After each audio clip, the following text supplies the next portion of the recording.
Okay, everybody, tonight's homework is on the 10th pasuk we're starting in Parag Gimel of Shoftim. Look inside, read it together with us, and do your best to be as clear as possible when you read it. Vati alav ruach Hashem, vayishpot et Yisrael, vayetze la milchama. And the Spirit of Hashem came upon him, and he became Yisrael's shofet. Vayetze la milchama. By the way, the person we're talking about here is Ozniel ben Kenaz. We spoke about him yesterday, but he was younger. He was one of the younger guys in comparison to some of the older people at that time. But again, Ozniel ben Kenaz became the shofet of the Jewish people, and the Spirit of Hashem came upon him. Vayiten Hashem biyado et Kushan Rishtam melech Aram vatoz yada al Kushan Rishtam.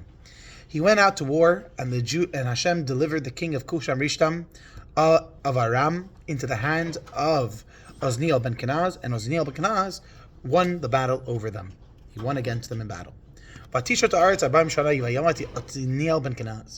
the land was peaceful for 40 years under the rulership, I guess you could say, of Ozniel ben Kenaz. And Ozniel ben Kenaz passed away.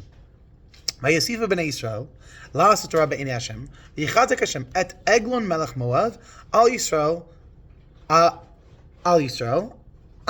ki asu et Torah b'nei Hashem. The Jewish people, after the passing of Ozniel ben Kenaz, the Jewish people went back and did evil in the eyes of Hashem. And because they did what was evil in the eyes of Hashem and bad in the eyes of Hashem, which is serving Avodah Zarah, idol worship, Hashem sent them the king of Moab. His name was King Eglon, to win over them. King Eglon was a very large and fat king, but he's also in charge of a very strong army and strong nation, which is Moab.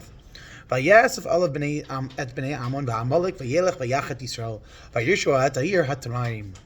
Eglon brought together the Ammonites from Ammon and the Amalekites from Amalek, and together with his command, they went to war against the Jewish people, and they took over the city of palms.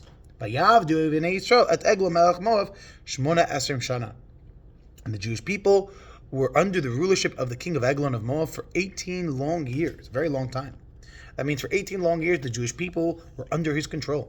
Vayizaku in Israel el Hashem, vayakum Hashem lohem, Moishia et Ehud ben Gera ben Yemini, ish ited iter, yad yemineh, vayishlechu bnei Yisrael biyado, mincha le'Eglon melech Moab. Then the Jewish people cried out to Hashem, and Hashem raised up a champion for them. His name was Ehud, son of Gera, from the tribe of Binyamin. He was a left-handed man, and it's important you know that he was a left-handed man. It was a part of the story. It's very important, because back then all men were right-handed. Him being left-handed, some people looked at it as almost like a defect.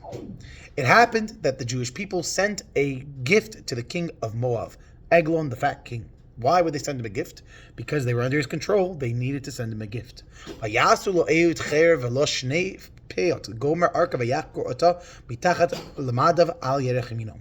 Ehud made for himself a double-edged dagger, a gomed in length, which is girded on his right side under his cloak.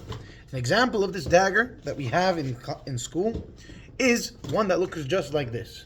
It had an edge on this side, and it had an edge on this side. That means it was sharp on both ends. And the length of it was this length you see over here, which is a gomed. It's about the length of my arm all the way to my hand. More or less a amma. Now, he would hide this in his right side. Why? Because nobody kept their swords in their right side back then. But he stuck it in his right side because he was a lefty, unlike everybody else. Vayakrev et hamincha le'Eglon melech Moav le'Eglon ish berid mod.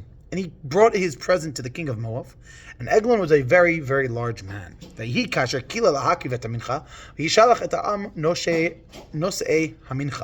When Ehud had finished presenting the gift to the king, he dismissed the people that were with him. The other Jews that were there, he told them, go home.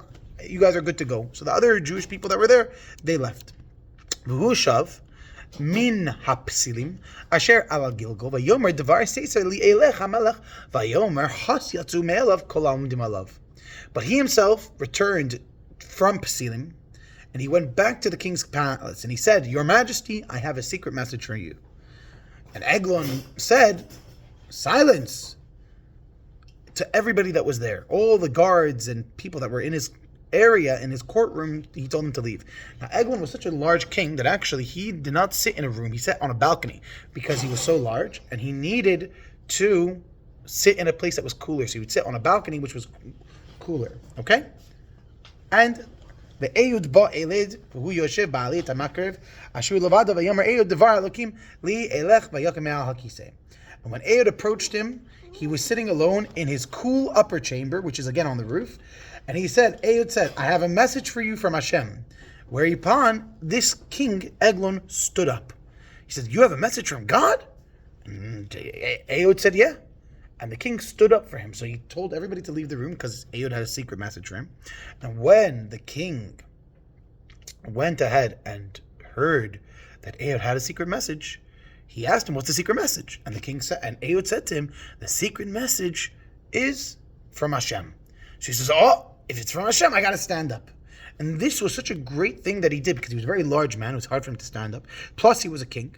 That he was blessed that his great-great-great-great-great-granddaughter would be a girl by the name of Ruth, which would be the grandmother or great-grandmother of David HaMelech. Now, tomorrow, we will go in to the rest of this. But we'll do one more pasuk. Ve'eyud bo elav v'hu yoshev ba'ali tamakre asher levado vayomer eyud dvar elokim li elech vayakem al hakiseh. Oh, we just read that. I'm sorry. So again, we're going to end over there for now. Please make sure to read these 10 pasukim carefully. Look inside. Pay attention and have a wonderful night.